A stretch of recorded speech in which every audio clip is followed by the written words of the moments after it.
ಇನ್ನು Davanagere by election ಒಂದು ಕಡೆ ಆದರೆ ಸಿಎಂ ಬಣ ಸೈಲೆಂಟ್ ಆಗಿದ್ದಾರೆ. ಬೈ ಎಲೆಕ್ಷನ್ ಗಂಭೀರವಾಗಿ ಪರಿಗಣಿಸದ ಸಿಎಂ ಸಿದ್ದು ಟೀಮ್ ಶಾಮನೂರು ಕುಟುಂಬಕ್ಕೆ ಟಿಕೆಟ್ ಕೊಡಿಸಿದ್ದೇ ಡಿಕೆ ಶಿವಕುಮಾರ್ ಅನ್ನುವ ಪ್ರಶ್ನೆ ಮೂಡ್ತಾ ಇದೆ. ಡಿಸಿಎಂ ಮೇಲೆಯೇ ಜವಾಬ್ದಾರಿ ಹಾಕಿದ್ಯಾ ಸಿಎಂ ಬಣ? ಬಾಗಲಕೋಟೆ ಕ್ಷೇತ್ರದ ಕಡೆ ಮಾತ್ರ ಸಿಎಂ ಮತ್ತು ಟೀಮು ಯೋಚನೆ ಮಾಡ್ತಾ ಇದ್ದಾರಾ ಅನ್ನುವಂಥ ಪ್ರಶ್ನೆ ಸಹ ಇಲ್ಲಿ ಮೂಡುತ್ತೆ. ಬಾಗಲಕೋಟೆ ಕ್ಷೇತ್ರದ ಕಡೆ ಮಾತ್ರ ಸಿಎಂ ಮತ್ತು ಟೀಮ್ ಚಿತ್ತನ. ದಾವಣಗೆರೆ ಲಕ್ಷ್ಮೀ ಹೆಬ್ಬಾಳ್ಕರ್ ಚುನಾವಣೆ ಹೊಣೆಯನ್ನು ಹೊತ್ಕೊಂಡಿದ್ದಾರೆ. ಮುಸ್ಲಿಮರ ವೋಟ್ ಹೆಚ್ಚಾಗಿದ್ದರೂ ಜಮೀರ್ ಮೌನವನ್ನು ತಾಳ್ತಿರೋದಾದರೂ ಯಾಕೆ? ಬಂಡಾಯ ಶಮನದಿಂದ ದೂರ ಉಳಿದ ಮಿನಿಸ್ಟರ್. ಸಿಎಂ ಟೀಮ್ನ ಯಾರೂ ದಾವಣಗೆರೆ ಕಡೆ ಸುಳಿತಾ ಇಲ್ಲ.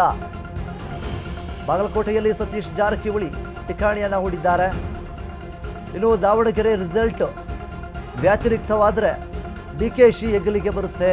ಕುರ್ಚಿ ಮೇಲೆ ಕಣ್ಣಿಟ್ಟಿರುವಂತಹ ಡಿಸಿಎಂ ಡಿಕೆಶಿಗೆ ಚೆಕ್ ಮೇಟ್. ದಾವಣಗೆರೆ ಬಂಡಾಯದ ರಿಸಲ್ಟ್ ಮೇಲೆ ಎಫೆಕ್ಟ್ ಆಗುವಂಥ ಎಲ್ಲ ಸಾಧ್ಯತೆಗಳು ಕೂಡ ಇದೆ. ಹೀಗಾಗಿ ಸಿಎಂ ಮತ್ತು ಟೀಮ್ ದಾವಣಗೆರೆಗಿಂದ ದೂರ ಉಳಿತಿದ್ದಾರಾ ಅನ್ನೋ ಪ್ರಶ್ನೆ ಮೂಡ್ತಾ ಇದೆ. ತೀವ್ರ ಕುತೂಹಲವನ್ನು ಕೆರಳಿಸ್ತಾ ಇದೆ ಸಿಎಂ ಮತ್ತು ಟೀಮ್ನ ನಡೆ.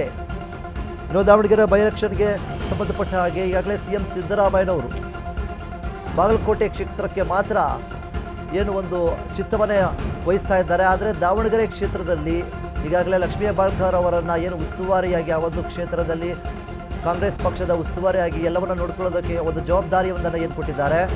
ಸಿಎಂ ಸಿದ್ದರಾಮಯ್ಯನವರು ದಾವಣಗೆರೆ ಕಡೆ ತಲೆಯೂ ಕೂಡ ಆಗ್ತಾ ಇಲ್ಲ, ಅದರ ಬಗ್ಗೆ ಗಮನವನ್ನು ಹರಿಸ್ತಾ ಇಲ್ಲ. ಆ ಒಂದು ಕ್ಷೇತ್ರದ ಇವಾಗೊಂದು ಬೈ ಎಲೆಕ್ಷನ್ ಏನಿದೆ ಇದರ ಬಗ್ಗೆ ಏನು ಒಂದು ರೀತಿಯಲ್ಲಿ ಮುಖ್ಯವಾಗಿ ಅವರು ಯಾವುದೇ ರೀತಿಯಾಗಿ ಯೋಚನೆಯನ್ನು ಮಾಡ್ತಾ ಇಲ್ಲ.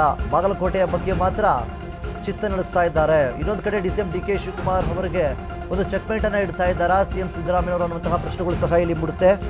ಹಾಗೆ ಅದರ ಜೊತೆ ಈಗಾಗಲೇ ಸಾದಿಕ್ ಪೈಲ್ವಾನ್ ಅವರು ಏನು ಬಂಡಾಯ ಎದ್ದಿದ್ದಾರೆ. ಜಮೀರ್ ಅಹಮದ್ ಖಾನ್ ಅವರು ಮನವೊಲಿಕೆ ಮಾಡೋದಕ್ಕೆ ಎಲ್ಲೂ ಕೂಡ ಬರಲಿಲ್ಲ.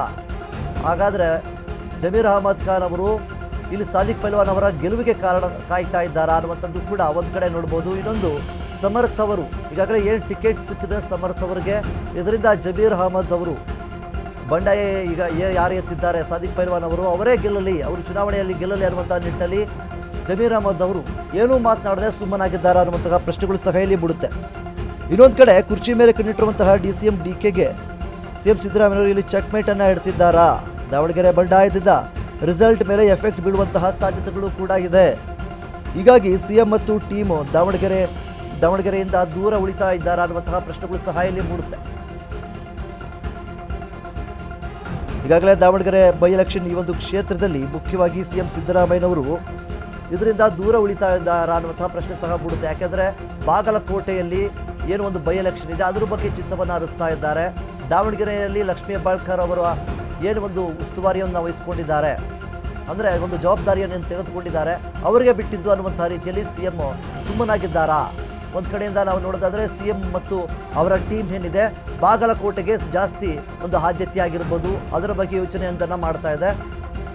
ಇನ್ನೊಂದು ಕಡೆಯಿಂದ ಡಿಸಿಎಂ ಡಿಕೆ ಶಿವಕುಮಾರ್ ಅವರಿಗೆ ಏನಾದರೂ ಆ ಒಂದು ಜವಾಬ್ದಾರಿಯನ್ನು ಬಿಟ್ಟಿದ್ದಾರಾ ದಾವಣಗೆರೆ ಕ್ಷೇತ್ರವನ್ನು ಅನ್ನುವಂಥದ್ದು ಕೂಡ ನಾವು ನೋಡ್ಬೋದು. ಯಾಕೆ ಅಂತಂದರೆ ಈ ಒಂದು ಕಾಂಗ್ರೆಸ್ನ ಪಕ್ಷದಲ್ಲಿ ಮುಖ್ಯವಾಗಿ ಏನು ದಾವಣಗೆರೆ ಕ್ಷೇತ್ರ ಈಗಾಗಲೇ ಬೈ ಎಲೆಕ್ಷನ್ ಶುರುವಾಗುತ್ತೆ. ಡಿಸಿಎಂ ಡಿಕೆ ಶಿವಕುಮಾರ್ ಅವರು ದಾವಣಗೆರೆಗೆ ಒಂದಿಷ್ಟು ಏನು ಪ್ರಯತ್ನವನ್ನು ಪಡ್ತಿದ್ದಾರೆ. ಆ ಒಂದು ಕ್ಷೇತ್ರದಲ್ಲೂ ಕೂಡ ಸಮರ್ಥ ಅವರು ಗೆಲ್ಲಲಿ ಅನ್ನುವಂಥ ನಿಟ್ಟಿನಲ್ಲಿ ಡಿಸಿಎಂ ಡಿಕೆ ಶಿವಕುಮಾರ್ ಅವರು ಕೂಡ ಸಪೋರ್ಟ್ ಮಾಡ್ತಾ ಇದ್ದಾರೆ. ಹೀಗಿರಬೇಕಾದ್ರೆ ಒಂದು ವೇಳೆ ದಾವಣಗೆರೆಯಲ್ಲಿ ಸಮರ್ಥ ಅವರು ಏನಾದರೂ ಸೋಲನ್ನು ಕಂಡ್ರೆ ಅದಕ್ಕೆ ಡಿಸಿಎಂ ಡಿಕೆ ಶಿವಕುಮಾರ್ ಅವರಿಗೂ ಕೂಡ ಒಂಥರ ಇದಾಗುವಂಥ ಒಂದು ಸಾಧ್ಯತೆ ಇರುತ್ತೆ. ಸೊ ಆ ಒಂದು ನಿಟ್ಟಿನಲ್ಲಿ ಸಿಎಂ ಸಿದ್ದರಾಮಯ್ಯ ಅವರು ಇಲ್ಲಿ ಒಂದು ರಣತಂತ್ರವನ್ನು ಹೂಡ್ತಾ ಇದ್ದಾರೆ. ಮುಂದಿನ ದಿನಗಳಲ್ಲಿ ಅಂದರೆ ಡಿಸಿಎಂ ಡಿಕೆ ಶಿವಕುಮಾರ್ ಅವರು ಏನು ಸಿಎಂ ಆಗಬೇಕು ಅಂತೇಳಿ ಸಾಕಷ್ಟು ಏನು ತಂತ್ರಗಾರಿಕೆಯಿಂದ ಮಾಡ್ತಾ ಇದ್ದಾರೆ.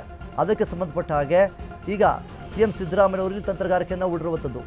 ಇನ್ನೊಂದು ಕಡೆ ಸಾದಿಕ್ ಪೈಲ್ವಾನ್ ಅವರು ಏನು ಒಂದು ಬಂಡಾಯ ಎದ್ದಿರುವಂಥದ್ದು, ಅವರು ಯಾವುದೇ ಕಾರಣಕ್ಕೂ ಈ ಹಿಂದೆ ಕಡೆ ದಿನ ಆಗಿತ್ತು ನಾಮಪತ್ರವನ್ನು ವಾಪಸ್ ತೆಗೆದುಕೊಳ್ಳೋದಕ್ಕೆ. ಅವರು ನಾಮಪತ್ರವನ್ನು ವಾಪಸ್ ತೆಗೆದುಕೊಂಡಿಲ್ಲ. ಆದರೆ ಜಮೀರ್ ಅಹಮದ್ ಖಾನ್ ಅವರು ಎಲ್ಲೂ ಸಹ ಏನನ್ನು ಮಾತನಾಡಲಿಲ್ಲ.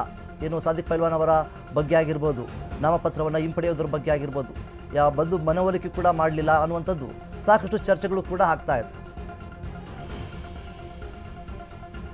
ಇನ್ನು ದಾವಣಗೆರೆ ಕ್ಷೇತ್ರ ಅಂತ ಬಂದರೆ ಈಗಾಗಲೇ ಸಿಎಂ ಸಿದ್ದರಾಮಯ್ಯವರು ಜವಾಬ್ದಾರಿಯನ್ನು ವಹಿಸಿರುವಂತಹ ಲಕ್ಷ್ಮೀ ಹೆಬ್ಬಾಳ್ಕರ್ ಅವರು ಹೇಳಿದ್ದಾರೆ. ಲಕ್ಷ್ಮೀ ಹೆಬ್ಬಾಳ್ಕರ್ ಅವರು ದಾವಣಗೆರೆ ಕ್ಷೇತ್ರವನ್ನು ಅಂದರೆ ಕಾಂಗ್ರೆಸ್ ಪಕ್ಷದ ಕ್ಷೇತ್ರವನ್ನು ಮುಖ್ಯವಾಗಿ ಅವರು ಇಲ್ಲಿ ಜವಾಬ್ದಾರಿಯನ್ನು ತೆಗೆದುಕೊಂಡಿದ್ದಾರೆ.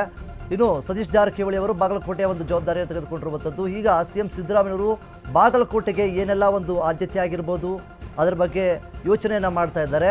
ದಾವಣಗೆರೆಯಿಂದ ದೂರ ಉಳಿಯುವುದಕ್ಕೆ ಪ್ರಯತ್ನ ಪಡ್ತಾ ಇದ್ದಾರಾ CM ಸಿದ್ದರಾಮಯ್ಯನವರು ಅನ್ನುವಂತಹ ಪ್ರಶ್ನೆಗಳು ಸಹ ಇಲ್ಲಿ ಮೂಡುತ್ತೆ.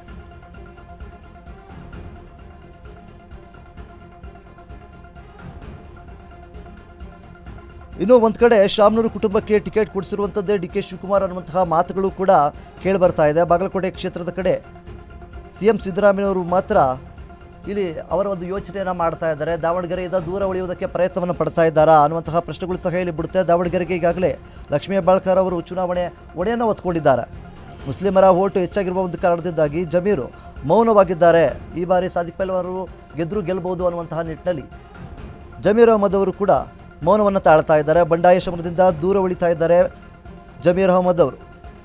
ಇನ್ನೊಂದು ಕಡೆ CM ಟೀಮ್ನ CM ಟೀಮ್ನಲ್ಲಿರುವಂತಹ ಯಾವ ಒಬ್ಬ ವ್ಯಕ್ತಿ ಕೂಡ ದಾವಣಗೆರೆ ಕಡೆ ಸುಳಿತಾ ಇಲ್ಲ, ಅದ್ರ ಬಗ್ಗೆ ಯೋಚನೆ ಕೂಡ ಮಾಡ್ತಾ ಇಲ್ಲ.